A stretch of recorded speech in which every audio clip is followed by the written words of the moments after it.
Princess Lyra stood outside the medical bay, looking at the night sky of the human colony. The stars were quiet, peaceful, so different from the glowing battlefields she had known growing up in a world of royal responsibilities.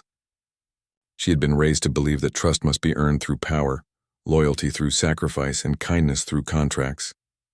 Yet a human healer had given her everything, without asking for anything in return. That simple act had unsettled her heart more than any battlefield ever could. Ethan came walking down the corridor carrying a small storage crate filled with medical supplies. He looked tired, as he always did after long shifts, but calm as ever. When he saw her standing there, he paused and smiled politely as if she were just another patient under his care. "Couldn't sleep?" he asked gently. She hesitated before answering. "I am thinking," she said slowly, searching for the right words. "On my world, when someone saves a life, a bond is created. It cannot be ignored." Ethan leaned against the wall beside her. "I didn't save your life expecting anything," he replied softly. "You don't owe me anything." She turned to face him fully, her silvery eyes reflecting the pale moonlight. "That is why I must give something," she said, voice firm yet calm. "Not because I owe you, because I respect you." Ethan blinked, slightly surprised. "Respect?" She nodded. "Many saved my life before. They were generals, healers, warriors from my kingdom. They asked for favors, land, titles. I gave them what they wished, but none of them stayed beside me when I was weak. None of them spoke to me as you did. None of them treated me as equal." Her voice trembled slightly at the last word. It was not weakness. It was sincerity. Ethan didn't know what to say, so he simply nodded. She took a breath, gathering courage. "Tomorrow my fleet will arrive.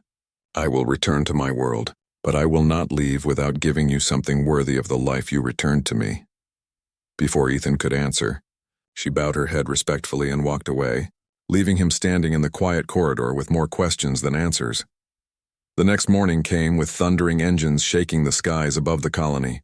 Massive shadows fell over the ground as ships of the Valoran royal fleet descended in perfect formation. Colonists rushed outside, unsure whether to cheer or hide. Soldiers stood ready in case the arrival meant danger. But Ethan, standing calmly beside Princess Lyra and her guards, knew there was no threat. The largest ship landed in the center of the landing zone. Its gates opened slowly with a deep metallic rumble. From inside emerged elite Valoran warriors in shining white armor, followed by high-ranking officials in flowing robes. At the center of it all walked the royal chancellor, a stern figure with sharp eyes and an air of authority. He looked at Princess Lyra first, bowing deeply. "Princess, we feared the worst.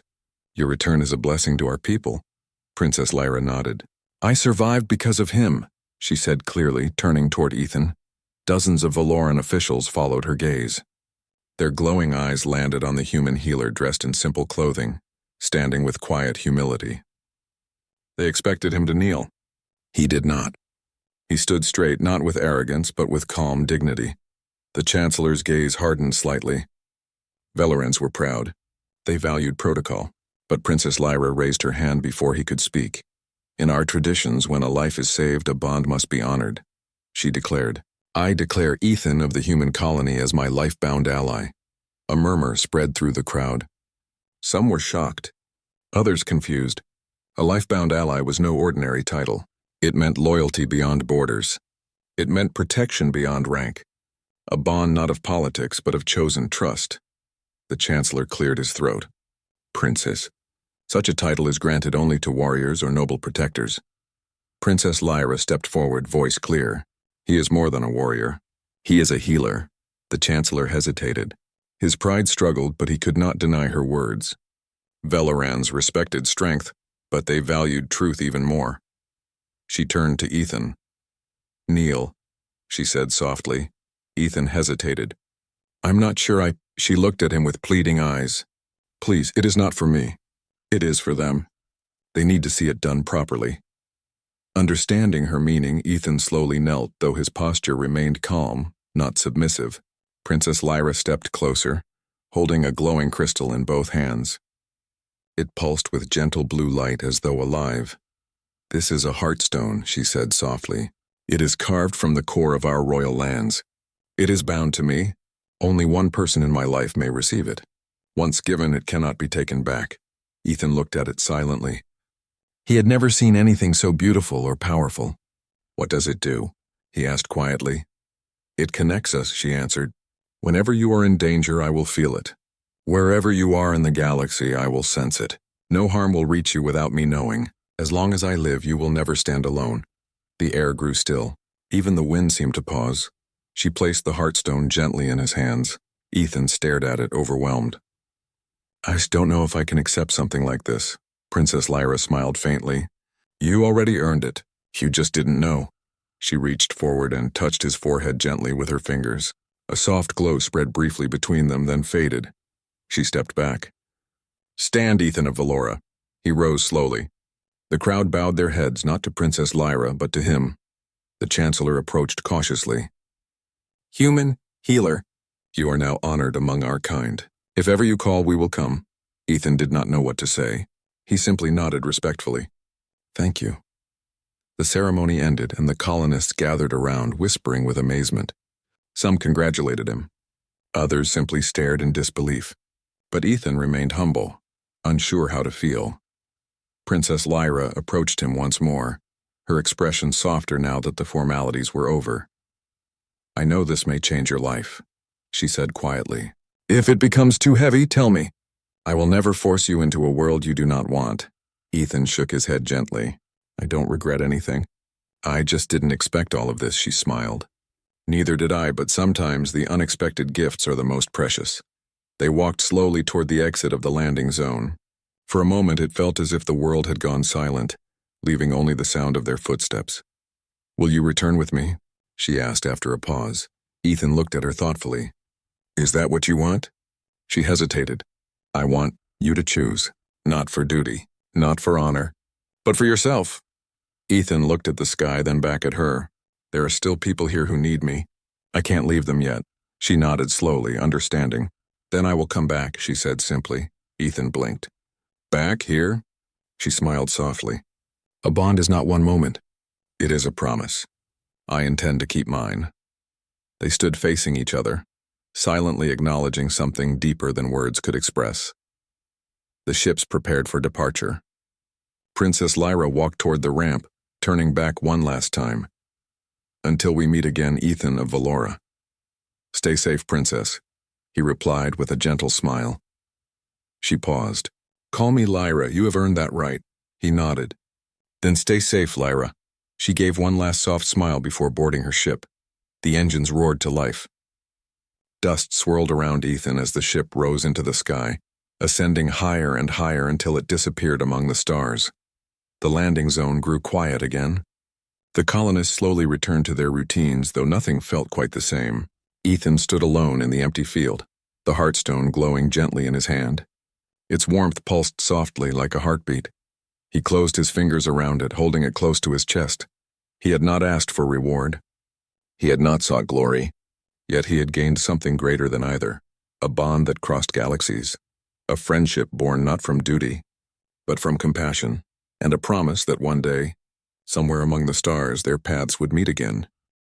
The galaxy had never seen a princess like Leora. She was young, intelligent, and wise beyond her years. Yet she had a disability that made her stand out for all the wrong reasons in her society. Born blind, she had never experienced the beauty of her own world in the way others could. But she saw more than most people ever could, not with her eyes, but with her heart. Still, in the cold, calculating society of the Viren Empire, that mattered very little. To the other planets, a princess who could not see was weak. To her own people, she was a symbol of misfortune. Throughout her childhood, Leora had endured the pitying stares of strangers and the whispered mockery of her peers. Many suitors had been sent from neighboring systems, princes eager to gain her hand and with it the loyalty of her father's empire. But the moment they met her, they recoiled. The first time one noble turned his back and left her chamber, she had not cried. She had only closed her eyes, listening to the sound of his departing footsteps, letting them fade into silence. Each rejection had been like a sting, but it had also built a quiet strength within her. If they could not see her worth, she would show it in ways they could never measure. Her father, Emperor Talvor, watched all of this with growing concern. The empire was facing unrest at its borders, and alliances were fragile. He needed a marriage that could secure the loyalty of neighboring systems, but no prince or princess had dared to accept Leora's hand. She was intelligent, kind, and capable, yet her blindness made her undesirable in the eyes of the galaxy. Finally, in a moment of frustration, he decreed a universal invitation to all civilizations. The Viren Empire seeks an alliance. The one who marries Princess Leora will earn our trust and our strength. Only the brave and the sincere need apply. Days passed. Weeks passed. And still there was no response. Many laughed at the invitation, seeing it as a joke. Others ignored it, dismissing the princess as weak. Yet somewhere in a distant corner of the galaxy, traveling aboard a small, unassuming transport ship, a human named Ethan Ward read the announcement. He had been a soldier once, trained in the harsh realities of combat and diplomacy, and he had seen things most people would never believe. The invitation intrigued him, not for power, not for politics, but for something entirely different. Something personal.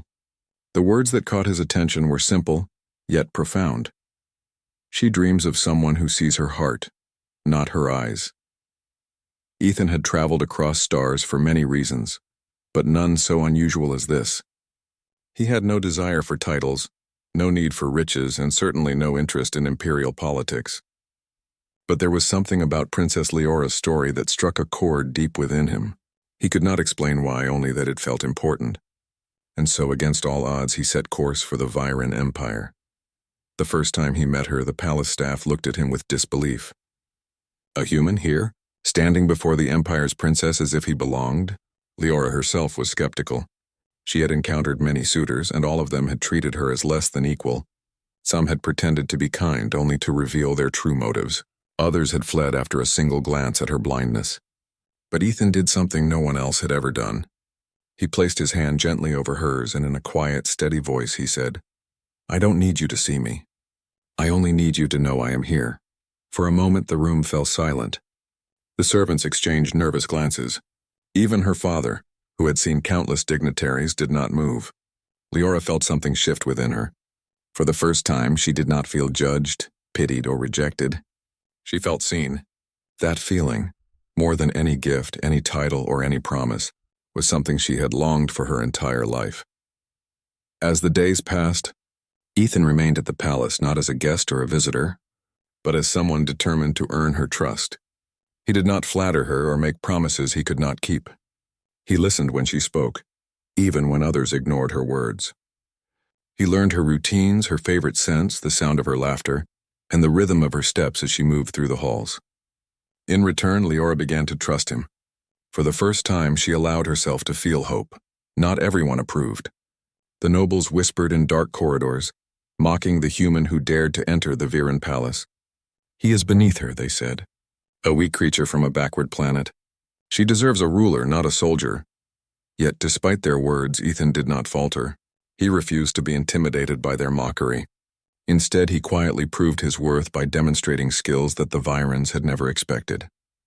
Where brute strength failed, he used strategy. Where arrogance reigned, he brought humility. Slowly, whispers of doubt began to circulate among the nobles. Perhaps they thought reluctantly, this human was different. One evening, while the twin moons of Leora's planet cast soft light through the palace windows, a challenge arrived from a distant part of the empire. Ancient Viren tradition demanded that any suitor prove themselves through a series of tests designed to measure courage, loyalty, and intelligence. Many of the princess's past suitors had failed. Many more had refused outright. Ethan, however, accepted without hesitation. Leora watched him silently worried yet secretly thrilled. She knew the test would be dangerous, but she also sensed that something extraordinary was about to unfold. The first trial tested courage. Ethan had to traverse a narrow canyon while volcanic gases hissed from the rocks below. Viren warriors had failed before, falling into the churning molten river.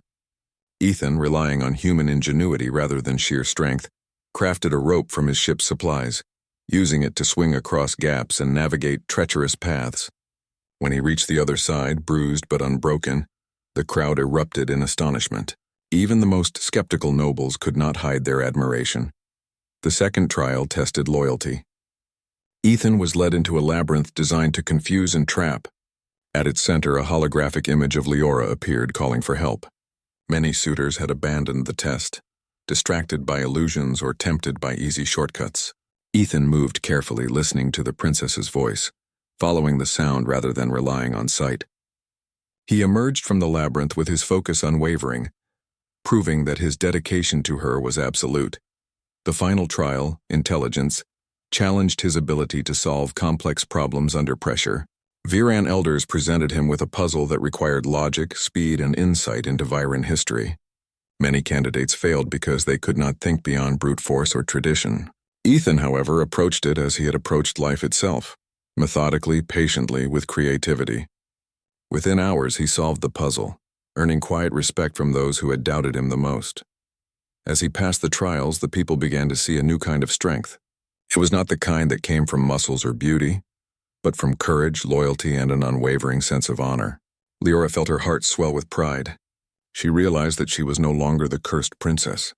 She had found someone who saw her as she truly was, someone who could match her in spirit even when they were worlds apart in origin. But not everyone was pleased. Within the palace walls, hidden factions plotted to prevent the marriage. Some nobles feared losing power. Others envied the princess's rising influence. And yet Ethan and Leora remained undeterred. They had forged a connection that went beyond politics or appearances, one that could not be broken by fear or jealousy. One night, as they walked through the palace gardens, Ethan gently took Leora's hand. "I know the galaxy sees you differently," he said softly, "but I see you as you are. Nothing more, nothing less, and that is enough for me." Leora felt tears well up, but she did not need to see them to know that he meant every word. For the first time in her life, she felt truly understood. The palace whispered, the nobles muttered, and the galaxy watched. But Leora no longer felt the weight of judgment. She had chosen to trust, and in doing so, she had discovered something more precious than any throne. A human who saw her heart, not her eyes, and loved her for it. And though the road ahead was uncertain, she knew one thing for certain. Together, they could face anything. The stars above glimmered as if acknowledging the start of something extraordinary. A blind princess and a brave human, united not by duty or obligation but by respect, courage, and a bond that could withstand the galaxy's harshest tests. And in that moment, for the first time, Princess Leora felt truly seen.